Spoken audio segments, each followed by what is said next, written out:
안녕하십니까, 마이 모아모아입니다. 오늘 일요일인데요. 비가 열심히 오네요.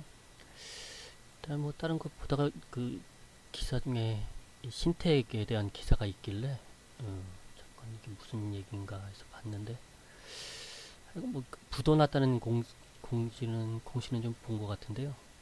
주가 어쩌고저쩌고 세배 급등하고 이게 뭐 여기저기서 뭐 찌라시처럼 해서 한번 주가가 좀 오른 상태에서 좀 그 피해 보신 분들이 좀 많으신가 봐요.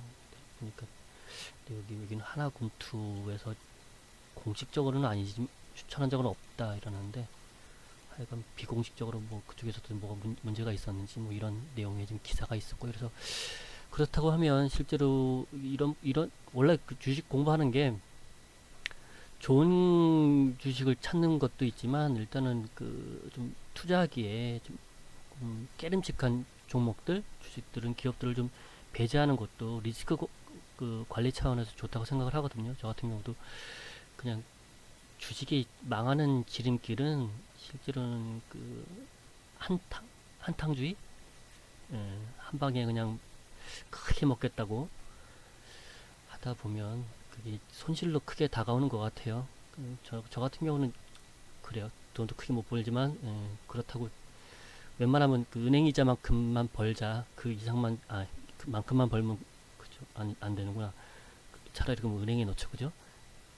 은행에 넣어서 그 이자가 쥐꼬리만 하니까 주식 투자를 하는 거겠죠? 아닌가요? 하여간, 은행 이자만큼 벌자는 마인드는 안 되는구나. 은행 이자 이상 좀 벌자. 그래서 원래 그 금리 인상기에 주식이 좀 보통 통상적으로 주식 시장이 좀 힘들다는 이유가 그거잖아요. 왜냐하면 은행 같은 경우는 뭐 돈 5천만 원 뭐 이런 것들은 원금 일단은 보장이 되잖아요. 그죠? 무슨 사고가 생겨도. 게다가 놔두면 그냥 지가 알아서 이자가 붙어요. 근데 지금 뭐 1%대, 2%대 뭐 이런 이자다 보니까 1년에 그렇게 주다 보니까 그걸 현금을 다른 데 주식 투자나 뭐 해서 그러면 그거 가지고 1년에 기다려서 2%를 받느니 조금 리스크는 감수하더라도 좀 더 그 은행 이자보다 좀 더 벌려고 주식 투자를 하는 거 아니겠어요? 다들? 그런 상황인데, 하지만 매번 느끼는 거지만 결국 주식시장에서 자꾸 실패하고 돈을 잃고, 그게 우리의 소원은 통일처럼 그 원금 회복이 주식 투자의 목적은 아니잖아요. 그죠? 근데 대부분 많이들 원금 회복을 하고 싶다라는 생각으로 주식 투자를 아직까지 매달리시는 분들이 좀 계시는 것 같아요. 안타깝지만 그런 부분에 있어서 저는 그 또 격가지로 샜는데, 전에 잃었던 거는 좀 잃어버리고 다시 새로 혹시나 계속 주식 투자를 하고 싶으시다면, 지금까지 잃었던 거는 잊고, 그거는 그냥 수업료에다 치고 잊고 새로 시작하시는 게 그 마인드에서나 주식 투자를 하셔서 다시 조금 더 그 성숙된 건전한 주식 투자자로 거듭날 수 있는 길이 아닐까 싶습니다.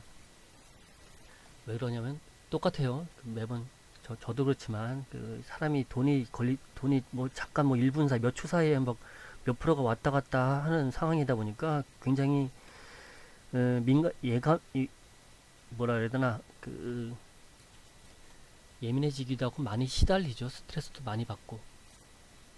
하여간 또 격가지로 새버렸네요. 잠깐 끊어버리고요. 뭐 중요한 얘기는 아니니까. 하여간 신택을 보는 이유 중에 하나는 그거예요. 그러면 저는 그 뭐 계속 말씀드리자면 레포트나 아니면 뭐 어떤 내용을 들을 때 좋은 내용들은 일단 그런 좋은 내용들이 있겠구나 하고 좀 그것도 정리하지만, 나름대로 그 레포트나 다른 내용을 들을 때 그럼 그거 말고 다른 그 악재될 만한 요소는 뭐가 있나 하고 찾아보는 편이에요. 왜냐하면 주식시장에서 그 돈이 걸린 부분이다 보니까 실제로 그 팔이 안으로 굽듯이 누군가 뭘 얘기해주고 이 종목 참 좋아라고 얘기해줄 때 그 이면에 뭐가 있는지도 좀 생각을 해봐야 돼요. 뭐 그렇다고 누가 소개해주고 막 할 때 이거 자기가 사놓고 단순히 누구한테 막 그냥 약 팔듯이 팔아서 주가 올라가면 그냥 매도 쳐야지 하는 그런 마음 가지고 하는 사람들이 그리 많지는 않겠죠? 많은가? 하여간 어떻게 보면 그 사람이 나빠서가 아니라 돈 거래가 걸리다 보니까 그게 참 관계가 참 힘들어지는 것 같아요. 그러다 보니까 하여간 음, 좋은 거는 나눠 가지라고 하지만 주식에 있어서 이렇게 나눠 가지를 누군가 나눠주고 할 때, 한 번쯤은 걸러서 생각을 좀 해보고, 저 사람이 내가 나한테 뭘 빚진 게 있나? 나한테 내가 뭐 해준 것도 없는데? 왜일까? 또 잠깐 좀 걸러보기도 하고, 누군가 전문가들이, 특히나 나 전문가나 증권방송에서 제일 싫은 게, 몇 퍼센트 수익률을 막 단번에 뭐 냈다는 계좌 해가서 뭐 캡처하고 올리고, 전에 보니까 며칠 전에, 또 샜네. 하지만, 잠깐, 마저 얘기하고요. SNS 무슨 어떤 유사 투자 비슷한 게 있었나 봐요. 저 얼핏 기사 보고 그냥 말았는데. 그러니까 막 어디 증권 전문가 어디 유료 전문가가 하는 거 그대로 베껴다가 지가 방송하고 그 유료 전문가가 강좌가 가지고 그대로 촬영해 가지고 그대로 그래서 이렇게 몰래 또 이건 비밀 조항 막 뭐 계약서 비슷하게 그것도 쓰면서 500만 원짜리 강좌를 했다 그러더라고요. 그러면서 몇 억을 벌었다는데, 세상 참. 근데, 다시 한번 참여하신 분들 좀 많이 속쓰리겠지만, 잊으셔야 될 것 같아요. 내 욕심이 커서, 내가 단기간에 뭔가를 그냥 하려고 씌었나 보다. 예전에 제가 돈독이 올라서 간 건 아니지만, 아는 그 여자 후배한테 한번 끌려간 적이 있었어요. 옛날에 어릴 때, 젊을 때, 다단계, 옥장판, 몇백만 원짜리 파는 거, 놀랬어요. 아, 마음이 약해서 딱 끊고 가지는 못하고 제발 3일만 있어달라고 밤중에 막 양말도 빨아놓고 그러는데 도저히 하여간 거기서 저는 사람의 눈이 그렇게 반짝반짝 아직도 그걸 잊지 못해요. 저는 그래서 나중에 생각한 게 사람들이 돈독이 오르면 저렇게 사람이 달라질 수가 있겠구나 하는 생각이 든 게, 진짜 그 눈빛을 아직도 잊지 못해. 거기 있는 사람들 눈빛이 반짝반짝해요. 아직까지 나 그렇게 반짝반짝한 사람들을 못 봤어요. 그러니까 하여간, 또 뭐 하다 했지? 이거 얘기할게요. 맞아, 이제. 신택은 이제, 이걸 본 이유는 이게 돈이 돼서 이걸 투자해서 뭘 해보겠거니가 아니라, 우리는, 주식 투자를 하면서 아까도 처음으로 돌아가는데 리스크적인 부분은 배제하는 것도 투자하는 데 있어서 굉장히 중요한 것 같아요. 그렇다고 하면 이런 신택 같은 종목들이 어떤 부분에 문제가 있었을까? 뭐가 어떤 미리 예감하고 예상해서 이런 부분들을 좀 피해갈 수 있는 예방할 수 있는 방법은 없었을까? 하는 걸 좀 잠깐 그냥 개략적으로 보고 그래서 나중에 투자할 때 만약에 신택으로 좀 지금 현재 막 손실이 계신 분이라면 어차피 사람이 실수할 수는 있잖아요, 그죠? 이게 근데 좀 나중에 어떻게 될지 모르겠지만 하여간 주식 투자자도 실수할 수는 있어요. 내가 잘못된 생각으로 해서 괜히 잘못 들어갔구나 해서 크게 손실이 났구나 할 수는 있어요. 근데 그 실수가 자꾸 반복되면 안 된다고 생각을 해요. 그러려면 뭐가 문제였는지 그런 부분들을 좀 체크해야 되고 저는 그리고 하나 생각은 저는 좀 부정적인 게 왜 주식 하나 종목 가지고 있으면 왜 주주연합 응? 종목 것들 그런 것들 아니 그런 것들 모르겠다. 하여간 말이 꼬이지 왜 하여간 이제 연합하시는 분들이 계시잖아요. 근데 저는 거기서 모르겠어요. 좋은 정보도 얻을 수 있겠죠? 자기가 좀 못 알아보는 것들 발로 뛰시는 분들이 있고, 주주총회 가서 하는 부분들이 있으니까, 저는 가담하는 건 좋다고 생각하는데, 거기에서 조금 좀 체크하셔야 될 건, 어차피 강성이고, 좋게 보시는 분들이 많잖아요.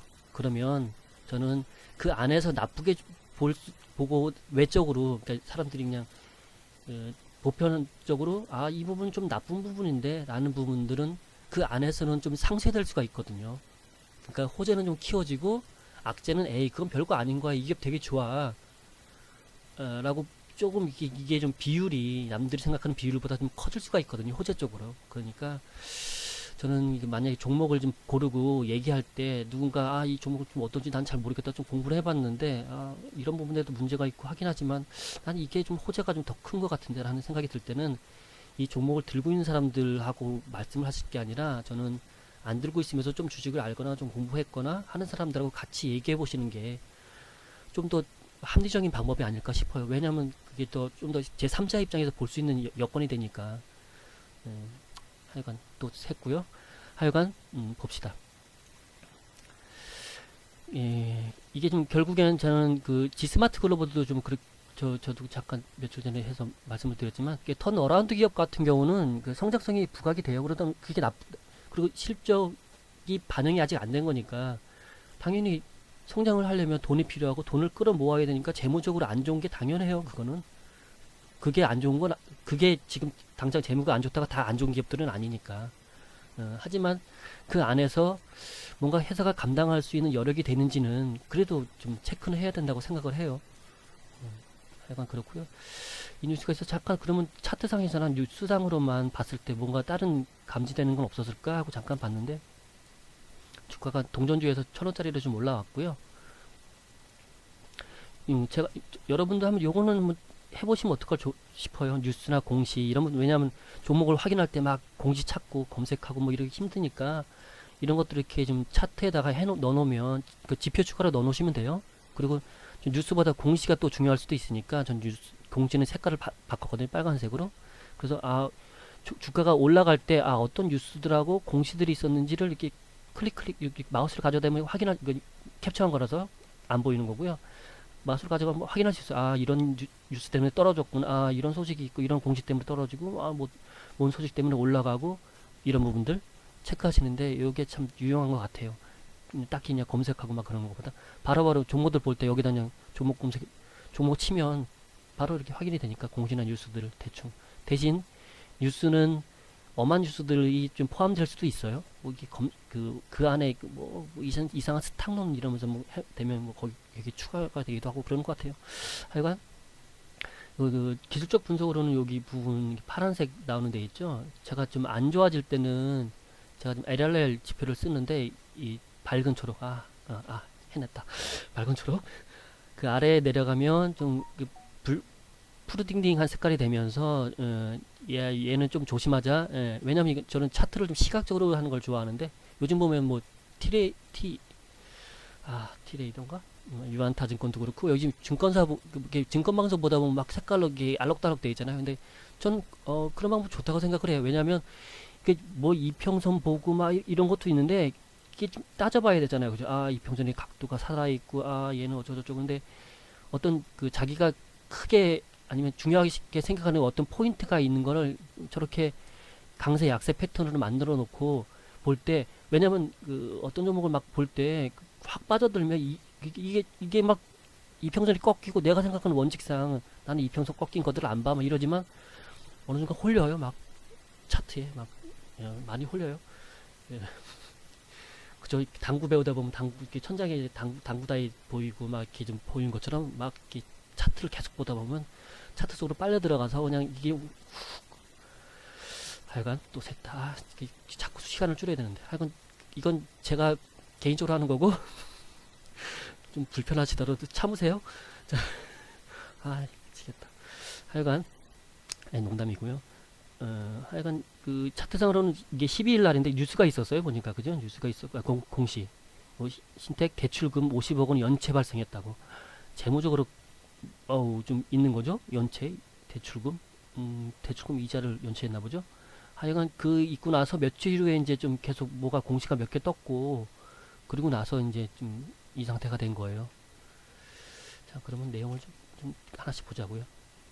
그래서 신택 다트 전체 공시 가서 봤더니 시간적으로 뭐 이런 것들이 있었어요. 일단 12일 날 대출 원리금 연체 사실이 발생했고 여기 보면 기재정정 이렇게 돼 있는데 22일, 26일 이렇게 되죠. 여기 보실 때 참 아시는 분 다 아시겠지만 최종 보고서에 클릭이 돼 있으면 옛날 것들은 여기에 포함이 돼요. 기재가 정정된 것들은 이 안에 여기 밖에는 안 보이고 최종 거만 보이게 돼요. 근데 대신 여기 최종 걸로 여기 이걸 누르시면 그 안에 관련 공시가 있으니까 그걸 확인하실 수 있고요. 혹시라도 옛날 거 어떻게 됐는지 날짜를 좀 확인하고 싶다 그러면 이걸 푸시면 돼요. 체크를 푸시면 대충 볼까요? 22일 거 12일 다음에 대충 없죠. 이게 이제 체크 표시를 풀었을 때 12일 저기 아까 기재 정정돼 있는 거 22일 날 되는 게 14일 나온 공시 이 부분이에요. 이게 또 정정이 돼가지고 20일 날 이게 기재 정정해서 나온 거고요. 대신 하여간 제 생각은 이건 체크해 놓고 보시는 게 좋을 것 같아요. 최종 보고서로 보시게. 하여간 그렇고요. 봤더니 연체 발생 유동성 부족으로 연체가 발생했고 50억짜리 경남은행 일반 대출인데요. 일단 유동성보로 상환 능력이 약화돼서 연체가 발생했고요. 이 연체라는 게 향후 만기 연장 및 상환 일정에 대해 대출기관과 협의하여 대책을 강구하겠다 돼 있고요. 연체금의 원금 결론은 보면 이제 여기서 포인트가 잘 공시를 잘 보셔야 될 게 일반 대출이고 이자가 아니라 원금이 연체됐어요. 원금이 그러면 50억을 갚아야 되는 거예요. 50억을 대출 이자만 연체가 된 게 아니라 상환을 해줘야 되는 거죠. 자, 그래서 보면 또 20일날 정정공시를 냈어요. 그러면 전 일단은 근데 10일날 이거 보셨으면 뒤에 내용도 있지만 이거 되게 큰 내용이라는 걸 좀 체감하셨어야 돼요. 기업 공부가 조금 되셨다면 저는 기본적으로 그렇게 생각을 해요. 재무적인 리스크 부분을 미리 공부를 하고 이건 성장성을 좀 이게 보니까 다른 사업 목적도 붙이고 해가지고 좀 다르게 좀 하려고 하는 부분인데 대신 리스크가 있잖아요. 그럼 리스크를 미리 알고 계시고 그에 대한 리스크가 발생을 하면 빠르게 대응할 수 있도록 자기가 알고 있어야 된다고 생각을 해요. 자, 보면 그리고 난 다시 한번 얘기하지만 10일날 이게 나왔으면 이게 어떤 영향을 미칠지가 큰 영향을 미칠지가 이게 확 들어오셨어야 돼요. 이걸 보고도 그냥 에이 설마 그냥 갚겠지라고만 생각하셨다면 하여간 다시 그래서 저걸 이제 아까 조정한다 그랬죠.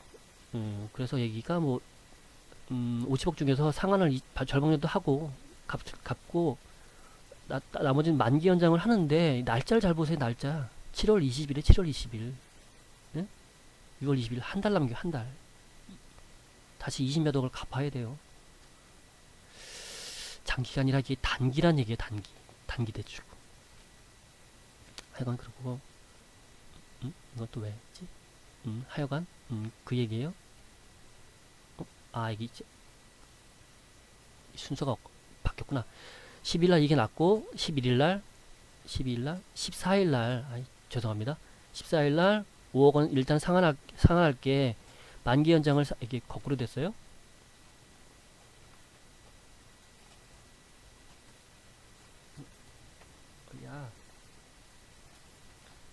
제가 이 동영상을 편집을 안 해서 올리고 왜냐면 그리고 또 제가 하다가 좀 실수하기도 자주 하잖아요. 그러니까 잠깐 멈춤을 해요.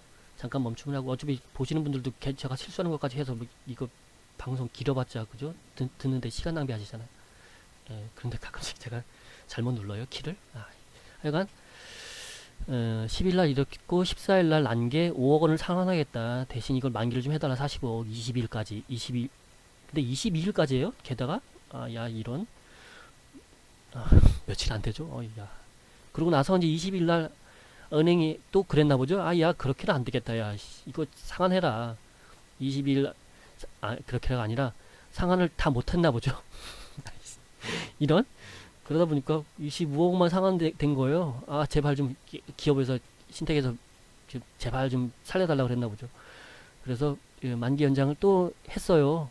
25억만 45억을 원래는 14일날 기준으로 보면 45억을 20일날까지 갚아야 되는 건데 20일날 돼서 25억만 갚고 나머지 또 24억은 7월 20일까지로 미룬 거예요. 안 좋죠? 안 좋아요. 하여간 그리고 이제 22일날 이제 그게 공시가 난 거죠. 그렇게 그죠? 만기 연장을 다시 50억 중에 이제 갚고 24.62억을 7월 20일까지 갚는 걸로 한다.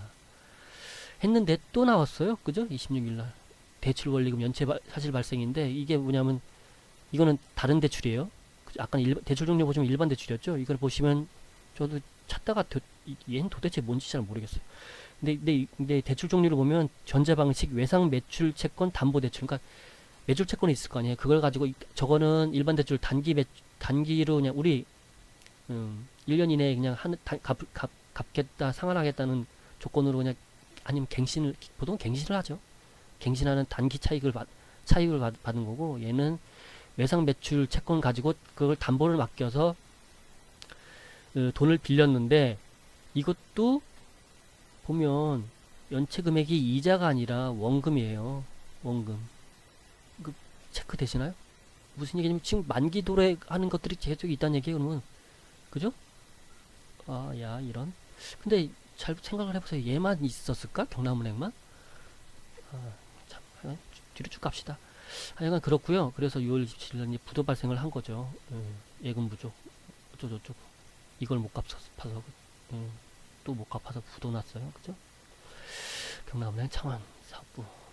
아이고, 전자음, 말하는 게 부도. 그러니까 어음이니까 6월 25일 날 이제 여기다가 난 언제까지 줄 테니까 종이족질 하나 줬겠죠? 이때까지 돈을 입금해 놓겠는데 은행에다 이제 입금을 해놔야 되는데 입금할 돈이 없어서 입금을 못하니까 은행에서 야이 부도 처리가 된 거죠. 이런 하여간 그래서 경남은행으로 한번 찾아봤어요. 뭐가 다른 게 있나? 아까 이거 좀 찾아보려고. 근데 경남은행은 저걸 못 찾겠더라고요. 그리고 참 이거 다트하고 이게 다트죠. 다트 그 전자공시 하는 거 하고 이 KIND 한국거래소 하는 KIND가 있는데 전자공시가 두 개를 좀 체크하실 때 뭐냐면 이 여기 보면 단이 있잖아요. 단 여기 보면 이렇게 회사의 개요, 회사의 연역 이렇게 이게 한 단락으로 돼 있어서 차이점 나중에 저희 블로그에 한번 체크해 보세요. KIND를 검색하시면 제가 이건 올려놨는데 차이점은 그 내용을 볼 때 검색을 해서 컨트롤 F 가지고 저 같은 경우에 검색을 하거든요. 내용을. 근데 얘 같은 경우는 다트는 이 단락단락밖에 검색이 안 돼요. 통째로 검색이 되는 게 아니라 이 하나의 분기보고서 안에서 검색이 되는 게 아니라 클릭하면 회사 연역 안에서 검색되고 클릭하면 배당, 클릭하면 사업 내용에서 검색되고 그러다 보니까 이게 어디에 있는지 어느 항목에 있는지 알면 다트에서 그렇게 검색하면 되는데 이게 어느 항목에 있는지 모르겠어요. 그럴 때는 KIND 전자공시에 가서 거기서 검색을 하세요. 이거는 이 단에 상관없이 이 분기보고서 내에서 내용을 다 검색을 해줘요. 그랬더니 이 분기보고서 내에 경남이라는 단어가 있는 게 18개가 있는 거예요. 그렇게 체크하시면 되고요. 하여간 해서 봤더니 뭐 정기예금 있고 뭐 토지 건물 담보로 맡겨서 있는 게 있고요. 그리고 이거 운영자금 아까 50억 처음에 났던 게 이거죠. 단기 차입금 보이시죠? 단기 차입금 1년 이내에 갚아야 되는 거예요. 근데 그 단기 차입금을 저렇게 상환한다는 부분은 잘 생각을 하셔야 돼요. 자, 하여간 그때 단기 차입금 얘네들 보다 보니까 많아요. 옛날에 이렇게 썼는데 근데 그나마 당분기는 줄었네요. 좀 갚긴 했는데 하여간 단기 차입금 많아요. 근데 여기서 체크하실 게 단기 차입금보다 보면 유동성 장기 차입금이라는 게 있죠. 그죠? 보통 저도 그렇지만 저도 이해를 잘 안 봤는데 잘 봐야겠어요. 예, 개념 상한에 대한 개념을 생각을 해보니까 이게 유동성 장기 차입금이 되게 무서운 거더라고요. 보시면 단기 차입금보다 그 유동성 장기 차입금이 크죠. 단기 차입금 166억이고 유동성 장기 차입금 378억인데 똑같이 둘 다 1년 이내에 기본적으로 갚아야 된다는 그런 조건으로 돼 있는 거죠. 그죠? 일단은 연장이 안 된다면 그 중요한 게 연장이 안 된다면이에요. 하여간 단기 차입금이 뭐 증가했고요. 뭐 이건 내용을 보시면 되고요. 그리고 아마도 이게 매출 채권 가지고 그 돈을 또 담보대출 받는 그걸 얘기하는 것 같은데 제가 생각하는 게 맞는지 모르겠어요. 매출 채권을 유동화 시킨다는 거. 그게 유동화 대출 그런 것 같은데 하여간 그렇고요. 잘 생각할게 이제 1분기 말 보면 현금이 111억이 있어요. 그죠? 111억. 지금 원래 올해 초에 172억이 있다가 현금이 60 몇 억이 줄었어요. 그래서 111억이 있고요. 지금 이게 3월 말 기준이잖아요. 그죠? 그럼 거기서 6월 14일 날 하여간 단기 차익금 상환하는 게 7일까지니까 50억 갚아야 되잖아요. 그죠? 50억 빼면 61억 남아요. 단기로 이제 돈이 현찰이 현금으로 할 수 있는 게. 근데 일단 계속 잘 생각을 해보셔야 되죠.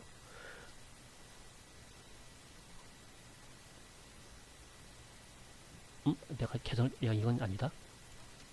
이거 왜 이렇게 써놨지? 하여간 111억인데? 자, 61억 남았어요, 61억. 근데 또, 아까 말씀드렸던 거 있죠? 유동성 장기 차입금 378억. 여기 보면 제가 코멘트 써놨는데, 보통 회사에 그 문제가, 이건 읽어보세요. 회사에 문제가 없으면, 그 단기 차입금은, 저는 단기 차입금을 굉장히 신경 많이 썼는데, 실제로는 회사에 별 유동성 문제가 없으면 단기 차입금 문제가 안 되는 부분이에요. 왜냐면, 입장을 바꿔놓고 내가 은행인데, 금융권인데, 보통은 대출을 많이 해서 이자를 많이 받으면 좋잖아요. 그죠? 대출 실적 뭐 이런 것도 있고.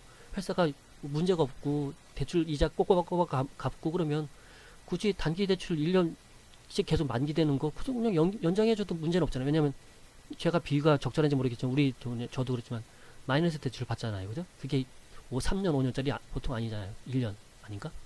저만의 1년인가요? 하여간, 별 문제 없으면, 이게 그냥 연장해 주잖아요. 그죠? 그렇듯이 단기 차입금 같은 경우, 은행 금융기관 같은 경우는 별 문제 없으면 그냥 연장해 주겠죠. 근데 아까 10일 날 왔던 게 50억이 단기 차입금이에요. 근데 상환을 하라 그러잖아요. 그죠? 근데 저기 단기 차입금이 저거만 있는 게 아니겠죠. 그런데 결혼하면서 상환하라고 했고, 지금 현금 유동성은 따지고 보면 지금 61억이 남았는데, 그럼 다른 데서도 들고 일어나지 않을까요? 이게 만기 연장을 해줄라나? 그럼 돈을, 그죠? 생각을 해보세요. 경남은행 말고 다른 데서는. 얘네들도 오라 넉넉히 있겠어요? 왜 우리 부도나고 회사가 어려워지는 게 돈을 못 구해서잖아. 제발 참아달라는데, 이게 한 군데가 터지면 문제가 되는 게 그 한 군데만 해결해서 문제가 해결될 사항이 아니라 연쇄 작용이 발생하는 거죠. 여기저기 이어서, 야, 우리도 돈 받아야 되는데, 야, 너네 이러면 안 되잖아. 이게 좀 상환해라 빨리, 이렇게 되는 거죠. 하여간 그래서 일단은 기본적인 문제는 회사에 문제가 없으면 그 연장을 해주는 단기 차입금을 상환하라는 부분이고, 그게 뭐 다른 뭐 어떤 여건 때문에 그렇게 된 건지 잘 모르겠지만, 그 속내는 모르지만 일단 되게 큰 문제였어요. 그죠? 단기 차입금 상환을 해야 된다는 그 부분에서 그걸 상환을 못했다는 거는. 그리고 게다가 저도 중요시하게 생각을 못했었는데, 저 유동성 장기 차입금 같은 경우는 실제로는 이제 보통은 단기 차입금은 웬만하면 연장해주는. 하지만 저 유동성 장기 차입금은 웬만하면 상환이 일단. 그러면 결국엔 저 378억이 있어야 돼요. 저걸. 그건 상환을 해줘야 된다고, 저거는. 하여간, 그런 문제가 있고, 뭐, 하여간, 뭐, 여기서 이제 문제는 단기 차입금, 그러니까 유동성 장기 차입금, 이 부분이, 조금 공부가 대비가 돼 있어야 되었다. 그랬다면, 그거에 좀 대응이 되셨다는 분이, 그 대응이 알고 지금 체크를 해 놓으셨다면, 여기에 투자하셨더라도, 그러면 12일날, 13일날, 뭐 저럴 때, 좀 주가가 저 내용이 공시가 났으면 그 공시 내용을 체크하시고, 좀 발빠른 대응을 좀 하시지 않았을까. 그러고요. 그 뒤에 내용은 뭐 별 중요한 건 아니에요. 그냥 대충 보시면 되는데, 그냥 보다 보니까 얘네가 뭐 신용평가 하는 기업도 있고 안 하는 기업도 있더라고요. 회사의 개회 끝에나 아니면 회사 연역 끝에 보면 있고요. 보니까 뭐, 근데 국내에서 하는 것들 별 신속성은 없는데, 하나 좀 궁금한 게, 날짜를 보세요.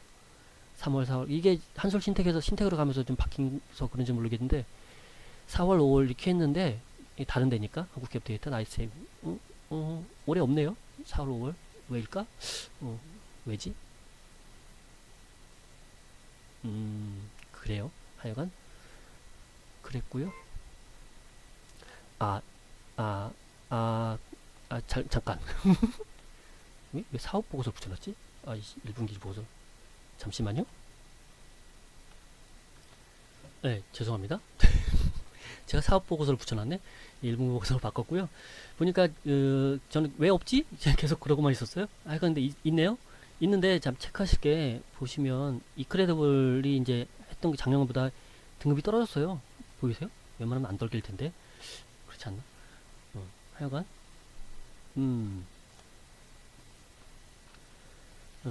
나이스 DMB 같은 경우도 등급이 떨어졌고, 17년 3개는 한국기업 데이터에서도 받았네. 근데 한국기업 데이터는 안 보이네요. 하여간, 신용등급이 떨어졌다는 거. 이게 신용등급이 문제가 될 수 있는 게, 나중에 그 신용이 안 좋으면 우리도 사람 사람 개인도 마찬가지죠. 신용 등급 안 좋으면 왜 대출도 안 해주고 대출 해줘도 대출 이자도 높게 받고 그죠? 안 좋아요. 그죠? 하여간 신용등급이 하향됐어요.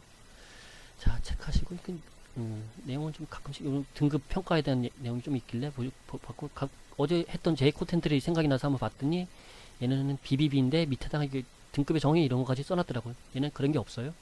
그죠? 그래도 얘네는 우린 BBB다 얘기하고 싶었나 봐요. 보면 여기 한국신용평가고 얘가 좀 다르긴 하지만 여기 보시면 단기 BB죠, 얘나 BBB하고 BB하고 보면 단기적 상거래 신용도 인정.